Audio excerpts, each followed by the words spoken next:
중대재해기업처벌법이라고 들어보셨는지 모르겠습니다. 영국 등 해외에선 기업살인법이라고도 불리기도 한다고 하는데 회사의 중대한 과실 등으로 노동자가 사망하는 등 중대재해가 발생했을 때 강하게 처벌하는 법을 말합니다. 오늘 로투데이는 중대재해기업처벌법 이슈 집중 보도해드리겠습니다.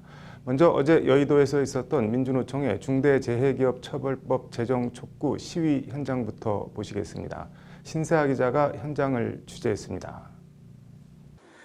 단결하는 노동자는 패배하지 않는다. 위험의 외주화 금지라는 문구가 적혀있는 손팻말을 든 수천 명의 노동자들이 30도를 넘나드는 여의도 아스팔트 뙤약볕에서 시위를 벌이고 있습니다. 지난 19대와 20대 국회에서 발의됐지만 제대로 된 논의 한 번 못하고 폐기된 중대재해기업처벌법을 제정 촉구하는 시위를 벌이고 있는 겁니다. 이들은 죽은 노동자는 있어도 이에 상응하는 책임을 지고 제대로 된 처벌을 받는 사람은 없다며 21대 국회는 죽음의 행진을 멈출 수 있는 중대재해기업처벌법 제정에 나서야 한다고 목소리를 높였습니다. 전국 건설노동조합의 우리 자랑스러운 조합원 동지들, 건설 노동자들이 더 이상 죽지 않도록 중대재해 기업처벌법 만들어냅시다. 이 약속이 지켜질 수 있도록 산업안전보건법을 무시하고 불법적인 다단계 하도급으로 건설 공사비를 깎고 건설 노동자를 죽음으로 내모는 건설사들은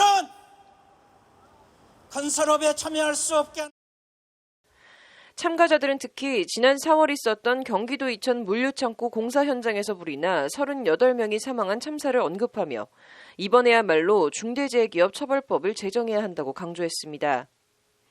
2008년 이천냉동 물류창고에서 불이나 40명이 숨지는 참극이 벌어졌는데도 업체 관계자들은 벌금형이나 집행유예에 그쳤고 이런 솜방망이 처벌 때문에 참사가 끊이지 않고 되풀이된다는 겁니다.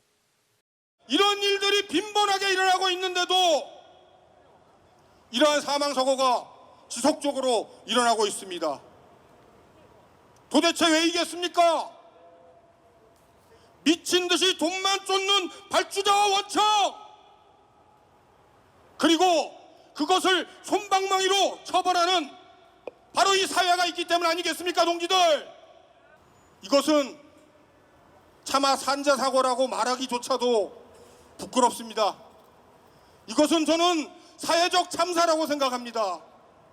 어떻게 지난번에도 일어났던 일이 똑같이 벌어지고 회사 최고 경영진이나 하청업체에서 사고가 발생했을 경우 원청 회사 대표까지 같이 책임을 묻고 법인에도 징벌적 손해배상을 가해야 안전관리 비용보다 사고가 발생했을 때 치러야 할 대가나 비용을 훨씬 세게 해놔야 정말 터무니없는 산업재해를 근절할 수 있다는 것이 참가자들의 주장입니다.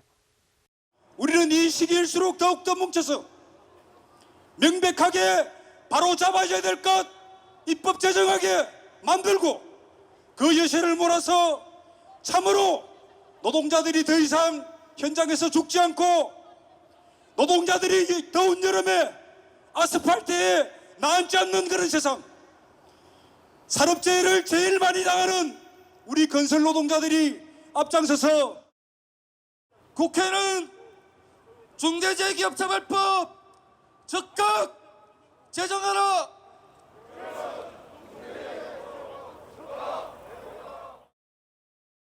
지난달 27일 노동계와 시민단체 등 136개 단체는 중대재해기업처벌법 운동본부를 발족한 가운데 21대 국회에서 관련 법 제정에 적극 나서야 한다는 요구가 높아지고 있습니다.